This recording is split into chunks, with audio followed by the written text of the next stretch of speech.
Hello बच्चों, स्वागत है आपका वीडियो पार्ट 5 में, जो कि है चट्टानों का अपक्षय। ये कक्षा 12 कृषि रसायन विज्ञान का चैप्टर नंबर 1 से लिया गया है। इससे पहले बच्चों अपन ने पढ़ा था चट्टानों के भौतिक अपक्षय और जैविक अपक्षय के बारे में। आज हम बात करेंगे रासायनिक अपक्षय के बारे में। अच्छा, पहले बात करूं रासायनिक अपक्षय। तो क्या होता है रासायनिक अपक्षय? अगर चट्टानों में कोई रासायनिक अभिक्रिया के द्वारा चट्टानों में उपस्थित खनिजों के साथ में अगर कोई रासायनिक अभिक्रिया होती है जिससे चट्टानें टूट जाती है, तो उसको क्या कहेंगे अपन? रासायनिक अपक्षय। ओके, इसमें पहला पॉइंट आता है जल अपघटन। क्या आता है? जल अपघटन। जल अपघटन में क्या होता है बच्चों? जैसे कि मैंने आपको बताया चट्टानों में बहुत से खनिज पाए जाते हैं। ये खनिज जो है जल के साथ में अभिक्रिया करके दूसरे पदार्थों का निर्माण करते हैं। ओके, अच्छा, जल अपघटन में क्या होता है? जल अपघटन में बच्चों जल के जो अणु हैं वो दो भागों में टूट करके, पहला तो है हाइड्रोजन और दूसरा है हाइड्रोक्सिल। ठीक है, H2O जो है वो H+ और OH- आयंस में टूट जाता है और ये नए पदार्थ का निर्माण करते हैं। किससे? चट्टानों में मौजूद खनिज को तोड़ करके। ओके, उससे क्या होता है कि वो जो चट्टान थी वो निर्मम होकर के टूट जाती है। ठीक है, एक उदाहरण देके मैं बताना चाहूंगा। मान लीजिए कि आपके जो है जहां पे चट्टानें हैं वहां पे बारिश हुई। ठीक है, तो चट्टानों के बीच में क्या होते हैं बच्चों? छोटे छोटे रंध्र होते हैं, छिद्र होते हैं। ठीक है, उन छिद्रों में जो है बारिश का पानी चला जाता है। ठीक है, उसको कहते हैं जल अपघटन। ओके, अब क्या करेगा ये पानी?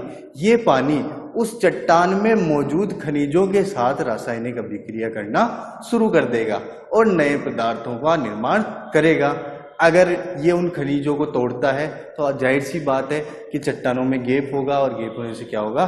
चट्टानें टूट जाएगी। ओके, इसका एक उदाहरण है आर्थोक्लेज जो खनिज है। किसी चट्टान में अगर आर्थोक्लेज खनिज पाया जाता है तो अगर वो जल के संपर्क में आता है, ठीक है, अगर वो जल के संपर्क में आता है तो वो एक तो बनाता है अम्लीय सिलिकेट मृतिका और एक बनाता है पोटेशियम हाइड्रोक्साइड। ओके, कैसे? ये इक्वेशन इसलिए दे रहा हूं बच्चों ताकि आप एग्जाम में ये करके आओ। ठीक है, इसके नंबर, इससे नंबर अच्छे आते हैं। ठीक है,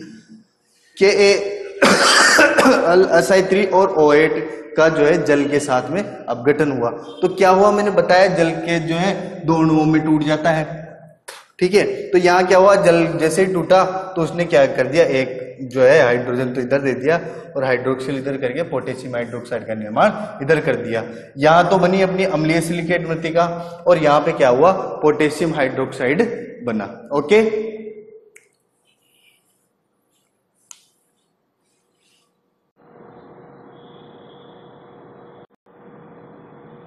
नेक्स्ट हम बात करते हैं बच्चों जल योजन के बारे में। जल योजन क्या होता है? जल योजन का मतलब होता है बच्चों खनिज व जल के अणुओं का रासायनिक संयोग। जल योजन कहाँ होता है? जहां पर बच्चों आर्द्रता ज्यादा होती है, ठीक है, या फिर ज्यादा वर्षा होती है, वहां पे क्या होता है? चट्टानों में जो है जल जा करके संयोग करने लग जाता है। उससे क्या होता है? उससे नए पदार्थों का निर्माण होता है। चट्टानों में उपस्थित खनिज जो है जल के साथ संयोग करके, रासायनिक संयोग करके नए पदार्थों का निर्माण करते हैं। ओके, उदाहरण के लिए है लाल हेमेटाइट जो है खनिज, वो जल के 3 अणुओं के साथ मिलकर के पीले लाइमोनाइट का निर्माण कर रहा है।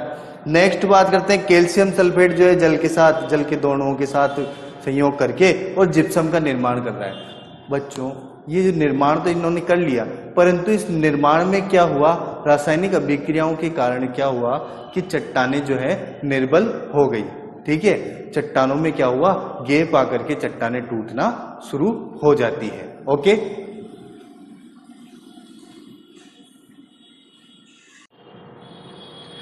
नेक्स्ट हम बात करते हैं बच्चों विलयन के बारे में। विलयन क्या होता है? जैसे बच्चों आपको पता है कि जल एक अच्छा विलायक है। ठीक है, ये अपने साथ में क्या करता है? चट्टानों में उपस्थित लवण जो होते हैं जैसे कि नमक वगैरह हो गए, ठीक है, उनको अपने साथ में घोल करके दूसरे स्थान पर ले जाता है।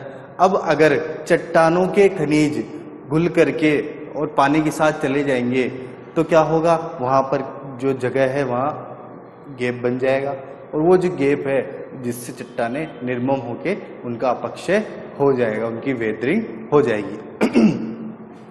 जैसे कि ये मान लीजिए ये है चट्टान, ठीक है। अब इसमें क्या था, इसमें सोडियम पोटेशियम कैल्शियम नामक लवण मौजूद थे, ठीक है।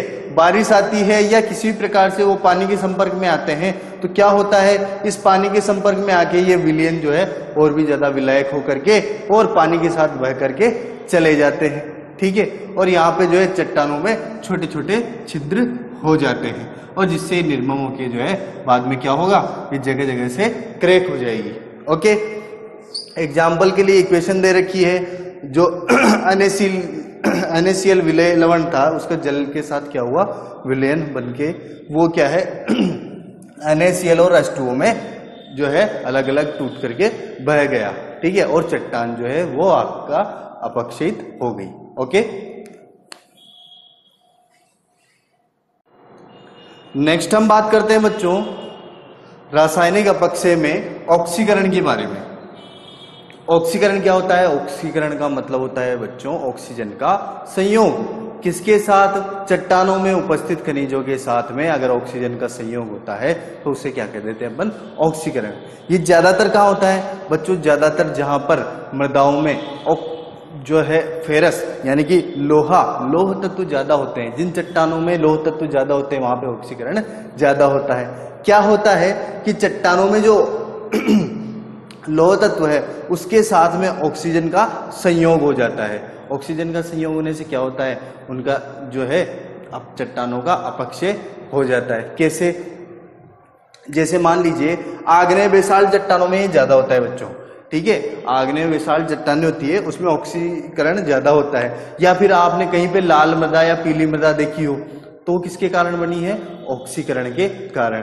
कैसे, क्योंकि इसका सीधा सीधा कैसे समझ में आएगा कि चट्टानों में थे लौह तत्व ज्यादा, ठीक है, और उनसे जो मृदा बनी उनका रंग कैसा था, लाल, ठीक है। जैसे मान लीजिए लोहा है, ठीक है, उसमें जंग लगने पर उसका कलर कैसे हो जाता है, रेड कलर हो जाता है ना, ठीक है। वैसे ही अगर कहीं पे लाल या पीले कलर की मृदाएं आपको दिखती है तो वहां पे आप कह सकते हो कि यहाँ पे ऑक्सीकरण ज्यादा होता है, ठीक है। इसके लिए फेरस ऑक्साइड का अगर ऑक्सीजन के साथ संयोग होता है तो उससे क्या बन गया, फेरिक ऑक्साइड, ओके। और वहां जो है उससे बनी हुई मृदा भी लाल होगी। अच्छा, ये जो बच्चों रासायनिक अभिक्रिया हुई उससे क्या हुआ, जो ये तत्व थे मौजूद खनिज, उनका जो है आयतन बढ़ा और आयतन बढ़ने से क्या हुआ, चट्टानें टूट गई। ओके,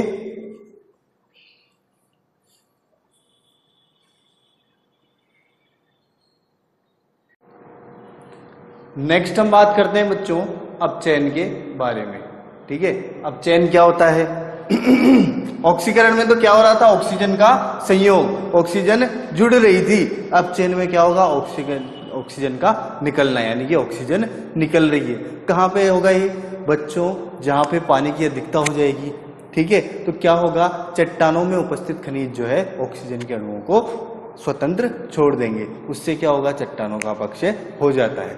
जैसे कि एग्जाम्पल है फेरिस ऑक्साइड था चट्टानों के अंदर, उसमें से क्या हुआ, ऑक्सीजन के अणु जो है बाहर हो गए और फेरस ऑक्साइड रह गया, ठीक है। तो अब क्या हुआ, इस अभिक्रिया में जो है चट्टानों का अपक्षय हो गया, चट्टाने जो है निर्बल होकर के टूट गई।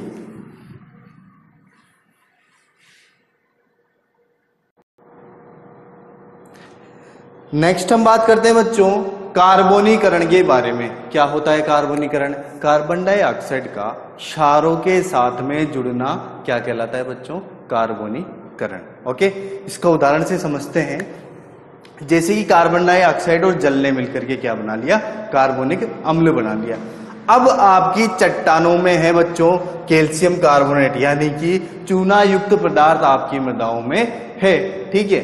उन मृदाओं में और चट्टानों की बात कर रहे हैं, चट्टानों में क्या है, चूना युक्त पदार्थ है, ठीक है।